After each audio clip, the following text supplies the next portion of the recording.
Good afternoon, লাঞ্চের update. সাদামাটা একদম ভাত, আর তার সাথে আমি এটা মেখে নিয়েছিলাম উচ্ছে কুমড়ো ভাজা, রয়েছে লাল শাক ভাজা, আমার খুব প্রিয় মটর ডাল। আর ডালটা দিয়ে না সেই মা টাইপের একটা গন্ধ বেরোচ্ছে। কিছু কিছু খাবারে বা কিছু কিছু থাকে যে কিছু এমন গন্ধ যেগুলোতে না এ থেকে, তো ডালটা থেকে আমার সেরকম একটা মা গন্ধ বেরোচ্ছে। যাই হোক, this is my lunch today.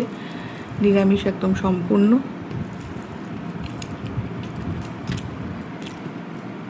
কদিন ধরে লাঞ্চের আপডেট দিতে পারিনি। কালকে তো লাঞ্চ করেই নি, মানে সেরকম নয়, খেতে বেদ্য হচ্ছিল। আজও নেই সেরকম কিছু। এবং যেহেতু পরপর আমার একটা ইভেন্ট চলছিল বলে কোনো রকমের রাশ করে বেরিয়ে যাচ্ছিলাম, বাট ইভেন্টটা শেষ হওয়ার পর খুব শরীরটা ধকল গেছে।